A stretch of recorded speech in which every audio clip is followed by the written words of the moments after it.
Hello everyone, welcome to mister science बाज। और आज हम पढ़ने वाले हैं इंटरस्टिशियल वॉइड्स।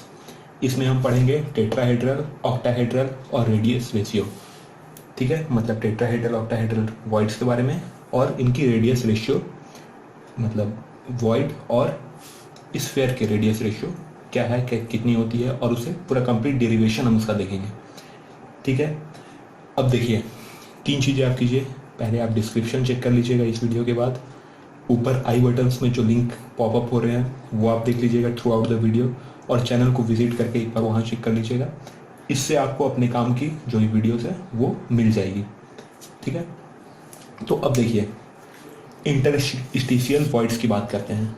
लास्ट वीडियो में हमने देखा था कि HCP और CCP, ठीक है, इनकी एफिशिएंसी होती है 74%।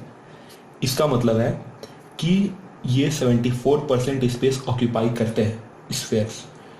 तो अब 74% है, इसमें बच गया कितना परसेंट? 26% बच जा रहा है। तो वो 26% कहाँ है? वो तो वैकेंट स्पेस है, मतलब एक स्पेस में स्फेयर्स है, ठीक है, और इन्होंने कुछ स्पेस ऑक्यूपाई किया। अब ये देखिए, ये बीच बीच में जो स्पेस बच जा रहा है ये है वॉइड, ठीक है, VOIDS, वॉइड्स। तो इसमें दो तरह के वॉइड्स हमें मिल जाती है, टेट्राहेड्रल और ऑक्टाहेड्रल वॉइड्स। तो पहले हम बात करेंगे टेट्राहेड्रल वॉइड्स की। अब पहले इस इमेज को देखें। इसमें आप देख रहे हैं कि तीन स्फीयर्स हैं, ज्वाइंट हुए हैं, और बीच में ये एक वैकेंट स्पेस है। यही है टेट्राहेड्रल वॉइड। ठीक है, अब इसकी 3D इमेज अगर हम देखें तो 3D में आप देख सकते हो कि ये तीन स्फीयर है, आपस में ज्वाइंट है, ठीक है, कुछ इस तरह से। और इसके ऊपर एक स्फीयर हम रख देते हैं, मतलब तीन स्फीयर है और इसके ऊपर एक स्फीयर हम रख दे रहे हैं। तो क्या होगा, बीच में स्फीयर तो कंप्लीटली टच नहीं होगा, तो यहाँ बीच में एक स्पेस रह जाता है। यही है टेट्राहेड्रल वॉइड। ठीक है, तो टेट्राहेड्रल वॉइड को हम बोल सकते हैं कि the vacant space between the four spheres touching each other is called tetrahedral void. Four sphere कहाँ? तो तीन स्फीयर ये और ये चौथा स्फीयर उसके ऊपर, तो इसके बीच में जो बनता है वो है टेट्राहेड्रल वॉइड।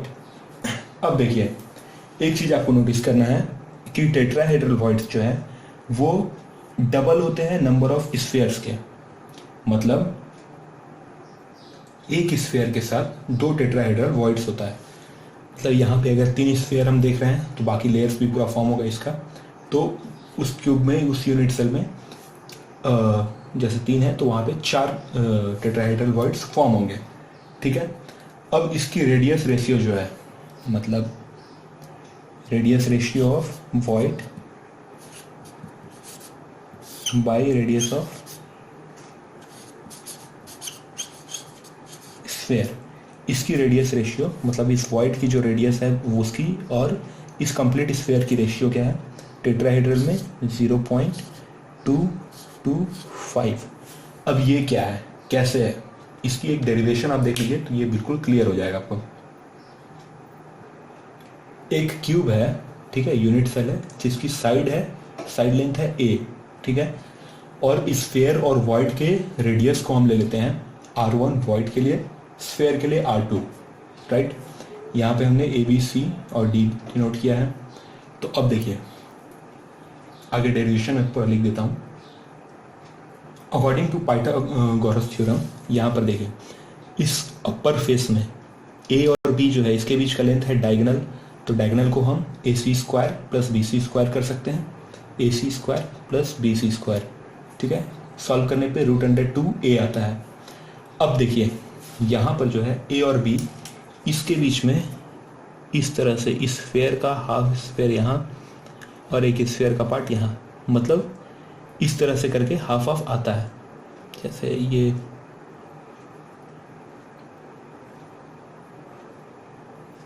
इसको देखिए, ठीक है, इस तरह से आ जाता है हाफ हाफ पार्ट।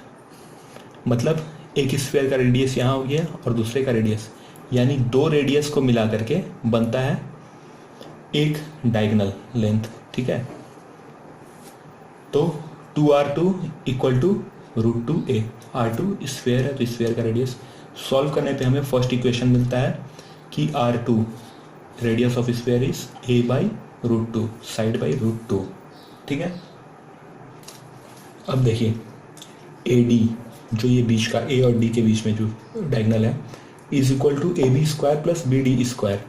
ए बी का स्क्वायर, ठीक है, एक तो इधर हो जाएगा ट्रायंगल का साइड और बी डी इस ट्रायंगल का साइड, तो पाइथागोरस से ये हो गया फॉर्मूला में। अब हमने ए बी की वैल्यू जो हम पहले इक्वेशन में निकाले वो हमने पुट कर दिया यहाँ पर, उससे हमें A D equal to √3a मिला। अब देखिए 2r1 plus 2r2 equal to √3a कैसे हो गया, तो यहाँ पर देखिए ये स्फीयर जो है ये है वॉइड। अब वॉइड है स्फेरिकल फॉर्म में, तो एक स्फीयर के डायमीटर जो है उसे हम डायमीटर को हम 2r लिख सकते हैं, यानी कि r1 को हमने 2r लिख दिया है ना, r1 मतलब 2r1 equal to diameter of this void और 2r2। अब यहाँ पर स्फीयर की रेडियस भी तो आएगी, मतलब स्फीयर की जो रेडियस है वो इस तरह से आएगी, हाफ हाफ करके, ठीक है, इतने दूर तक ऑक्यूपाई करेगी। और उसके बाद फिर क्योंकि ये डायगोनल तो बड़ा है, यानी कि बीच में दोनों स्फीयर तो आपस में टच होंगे नहीं, बीच में कुछ गैप रहेगा, वही हो जाता है वॉइड। तो यहाँ पर 2r1 plus 2r2 equal to √3/2। Solve करने पे हमें सेकेंड इक्वेशन मिल गया कि r1 plus r2 equal to √3/2a। ठीक है, अब हमें क्या करना है कि इसे जो है हमने सेकेंड इक्वेशन जो है उसे हमें डिवाइड करना है हमारे फर्स्ट इक्वेशन से। तो यहाँ डिवाइड करने पर r1 plus r2 by r2 हमने किया, फर्स्ट इक्वेशन से हमने पुट किया।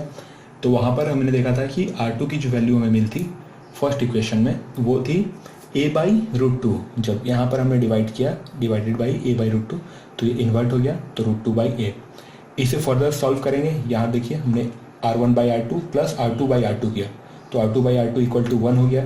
ठीक है, इसे सॉल्व किया हमने, तो r1/r2 इक्वल टू √3/√2 माइनस 1 मिला। राइट, अब देखिए ये जो है यहाँ पे हम एलसीएम ले सकते हैं, तो एलसीएम लेकर के आगे इसे सॉल्व करके मैं आपको दिखाता हूँ। तो एलसीएम लेकर के फर्दर सॉल्व करने पे हमें दिखता है इस तरह से। ठीक है, यहाँ पे √3/√2 की वैल्यू हमने पुट कर दिया, तो 0.225 मिल गया। यही है ratio radius of void by radius of sphere, इसका रेशियो 0.225। ठीक है, अब बात करते हैं ऑक्टाहेड्रल वॉइड की। ऑक्टाहेड्रल वॉइड, तो इसकी डेफिनेशन है the interstitial void formed by the combination of two triangular void of the first and second layer. अब इसका मतलब क्या है कि फर्स्ट और सेकेंड लेयर और ट्रायंगुलर वॉइड। ट्रायंगुलर वॉइड मैंने आपको बताया पहले, फर्स्ट और सेकेंड लेयर की कैसी कॉम्बिनेशन है वो आप फिगर से देखिए। अब इस दो फिगर में आप देखिए कि यहाँ पर मैंने यहाँ पे 3 स्फेयर्स को अरेंज किया है, और ये डॉटेड लाइंस जो है वो नीचे वाला एक लेयर है, उसके ऊपर एक और लेयर है। तो इस तरह से 2 लेयर हैं। अब 2 लेयर्स के बीच में आप देखिएगा कि ये पॉइंट जो है यहाँ पर वॉइड क्रिएट होता है। अब एक तो ट्रायंगुलर वॉइड नीचे वाले डॉटेड लेयर्स की वजह से है, उसके ऊपर फिर एक लेयर जो है उसकी वजह से भी एक वॉइड है, और दोनों वॉइड एक दूसरे के ओवरलैप पे है। तो यहाँ पर एक वॉइड क्रिएट होता है, वही है ऑक्टाहेड्रल वॉइड। या फिर कुछ इस तरह से आप समझिए 3D में कि एक लेयर है, इसके ऊपर इस सेकेंड लेयर को ला करके अगर मैं रखता हूँ तो दोनों के बीच का वॉइड जो है यहाँ पर ये डॉटेड जो है यही है ऑक्टाहेड्रल वॉइड। ठीक है, अब देखिए यहाँ तक तो ये इस फिगर से हुआ, पर इसे और थोड़ा अच्छा क्लियर समझने के लिए एक और फिगर आपको देखना जरूरी है, वो है, तो ये एक 3D फिगर मैंने बनाने की कोशिश की है। ठीक है, ये उतना अच्छा तो नहीं बना है, पर इसमें देखिए आपको समझ आ जाएगा कि ये है हमारा ऑक्टाहेड्रल वॉइड। अब इसमें क्या है कि ये 4 स्फीयर से घिरा हुआ है एक सेम प्लेन में। मतलब इस प्लेन की अगर बात करें तो 1 2 3 और 4 स्फीयर यहाँ पर है। इस प्लेन के अबव ऊपर में एक स्फीयर है और एक नीचे है, मतलब ऑन एंड ऑन ओवर पूरा कंप्लीटली जो है वो 6 स्फीयर से घिरा हुआ है। 1 2 3 4 5 6। ठीक है, अब 6 स्फीयर से जब घिर जाने के बाद या 6 स्फीयर से सराउंड होने के बाद जो बीच में वॉइड क्रिएट होता है उसे हम बोलते हैं ऑक्टाहेड्रल वॉइड। जैसा हम ऑक्टाहेड्रल शेप भी ड्रॉ करते हैं इस तरह से, है ना, ये यहाँ है, फिर एक ऐसे, फिर एक नीचे आ जाता है, तो इस तरह से हम क्रिएट करते हैं ऑक्टाहेड्रल। अब देखिए अगर आपको समझ नहीं आ रहा है ये, तो इस थोड़ा आप यहाँ पे एग्जांपल देखिए कि ये जो है ये मेरा हाथ है। ठीक है, इसे आप प्लेन समझिए। इस प्लेन पे आपको देखने को मिलेगा कि अगर मैं 4 स्फेयर्स यहाँ ड्रॉ कर दूँ, ठीक है, तो 4 स्फेयर मैंने ड्रॉ कर दिया। अब एक जो है ऑक्टाहेड्रल ये इसके ऊपर है, ठीक है, और दूसरा जो है वो इसके नीचे बिलो द प्लेन, और मतलब इस तरह से 6 से सराउंड होने के बाद ये बीच में जो आता है यही है ऑक्टाहेड्रल वॉइड, ठीक है। तो अब देखिए, अब एक यूनिट सेल में नंबर ऑफ ऑक्टाहेड्रल वॉइड्स जो है वो इक्वल होते हैं नंबर ऑफ स्फीयर्स के, ठीक है। तो जितना भी स्फीयर प्रेजेंट होगा उतना ही ऑक्टाहेड्रल वॉइड भी प्रेजेंट होगा। दूसरा चीज़ है रेडियस रेशियो। तो radius ratio of void by radius of sphere is equal to 0.414। अब हम देखेंगे इसकी डेरिवेशन कि 0.414 कैसे आया। जैसा कि हमने देखा था टेट्राहेड्रल में, वैसा ही अब हम देखेंगे ऑक्टाहेड्रल में।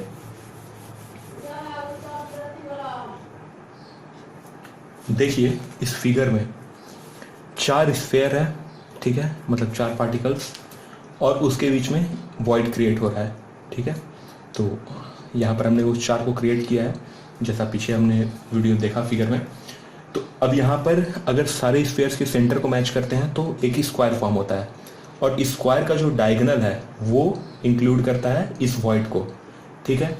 तो उसी के अकॉर्डिंग अब हम रेडियस रेशियो को सॉल्व करेंगे। तो लेंथ ऑफ स्क्वायर वो ए लिए हम, वॉइड का रेडियस जो है वो r1 है, स्फीयर का radius r2।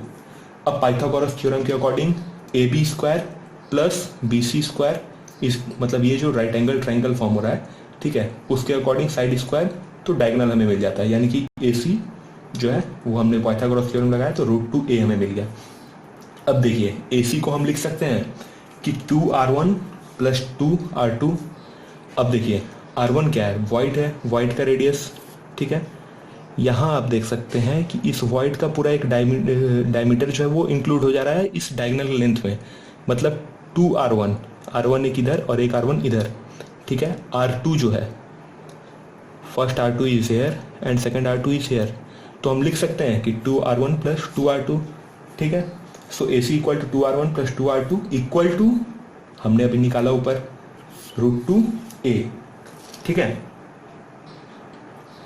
According to the figure sides या फिर side of the square is equal to 2r2, ठीक है। स्फीयर के रेडियस का 2 गुना है ये, तो a इक्वल टू 2r2 हमें मिल गया।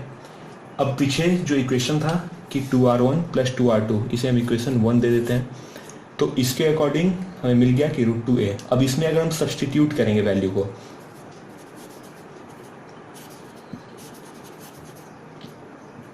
ठीक है, वैल्यू को सब्सटीट्यूट करेंगे, किसकी वैल्यू को, a की वैल्यू को, यहाँ से हम सब्सटीट्यूट करते हैं, तो 2r1 plus 2r2 equal to √2 into 2r2, ठीक है, यहाँ से हमें मिल गया ये। अब देखिए इस 2r2 को हम ले आते हैं यहाँ, तो क्या होगा, डिवाइड में आ जाएगा ये। अब डिवाइड होने पर 2r1 बाई 2r2, 2 कैंसल, तो r1 बाई r2, और 2r2 बाई 2r2, तो अब ये सब बात है सेम से इटसेल्फ से अगर हम डिवाइड करते हैं तो 1 आ जाएगा, वो हमने लिख दिया। अब यहाँ बच गया √2, ठीक है। तो अब हम इसे देखिए, अगर हम लिखें कि r1 by r2 equal to √2 minus 1, ठीक है, तो ये सही है बिल्कुल। अब सिंपल हमें सॉल्व करना है, r1 बाई r2 हमें मिल गया रेशियो, √2 की वैल्यू होती है 1.414, माइनस हमें क्या करना है इसमें 1। अब 1.141 से माइनस अगर कर देंगे 1 तो बचेगा क्या, 0.414, और यही तो हमारा आंसर था, ठीक है। तो r1 by r2 is equal to 0.414, तो हमें मिल गया रेडियस रेशियो, ठीक है। तो यहाँ पे हमने देख लिया टेट्राहेड्रल वॉइड्स, ऑक्टाहेड्रल वॉइड्स और उनकी रेडियस रेशियो के बारे में। अब जो हमने अभी तक पढ़ा उसकी इम्प्लीमेंटेशन मैं आपको बता देता हूँ। देखिए जैसे हमने पढ़ा कि tetrahedral voids are twice the number of spheres, ठीक है। Octahedral voids are equal to the number of spheres, ये भी पता चल गया हमें। अब देखिए नोट करने वाली बात है कि octahedral void is bigger than the tetrahedral void, मतलब ऑक्टाहेड्रल वॉइड की साइज जो है वो टेट्राहेड्रल वॉइड से बड़ी होती है, ठीक है। अब इसकी एप्लीकेशन देखिए कि जो भी आयनिक सॉलिड फॉर्म होते हैं, ठीक है, उनमें यूजुअली जो लैटिस पॉइंट्स फॉर्म होता है वो फॉर्म होता है लार्जर साइड्स अनायंस की वजह से। ठीक है, मतलब अनायंस जो है वो स्फेयर्स की जो भी जगह है या लैटिस की पॉइंट की जो जगह है उसे ऑक्यूपाई कर लेते हैं। ठीक है, अब जो कैटायंस हैं, कैटायंस क्या ऑक्यूपाई करते हैं? वॉइड। ठीक है, अब अगर कैटायन की साइज छोटी है तो कैटायंस कौन से साइज को ऑक्यूपाई करेंगे? अगर कैटायन है स्मॉल, देखिए मैं यहाँ आपको बता देता हूँ, अगर स्मॉल है तो ये ऑक्यूपाई करेगा टेट्राहेड्रल को।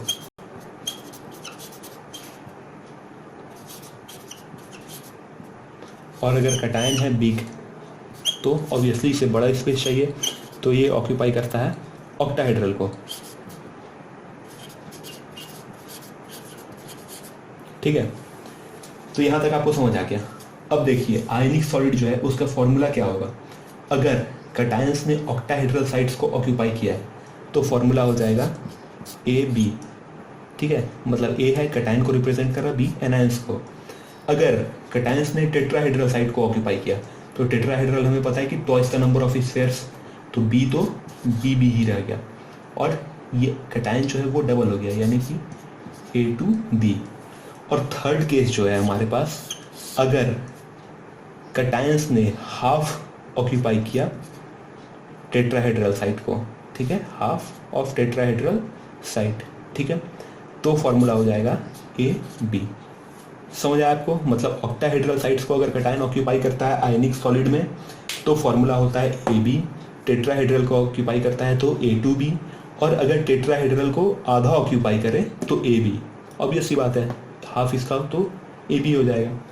ठीक है, अब देखिए ये वीडियो हो गया है काफ़ी लेंदी, तो मैं दूसरे वीडियो में बनाने वाला हूँ इसके जस्ट बाद, सेम इसी का टॉपिक है बट दूसरे वीडियो में बना दे रहा हूँ, locating tetrahedral and octahedral voids. ठीक है, लोकेटिंग, हमें लोकेट करना है वहाँ पर, तो उसमें मैं आपको बिल्कुल फिगर बना करके इसके जस्ट साथ ही मैं अपलोड कर दूंगा थोड़ी देर के आगे पीछे में, तो आप उस वीडियो को जरूर देख लीजिएगा। इसमें अगर कोई डाउट है तो मुझे कमेंट सेक्शन में आप पूछ लीजिए, और वीडियो को लाइक करिए, शेयर करिए, और फर्दर नोटिफिकेशंस आपके पास पहले मैं भेज पाऊँ इसलिए आप चैनल को सब्सक्राइब करके बेल आइकन को प्रेस कर दीजिए। Thank you.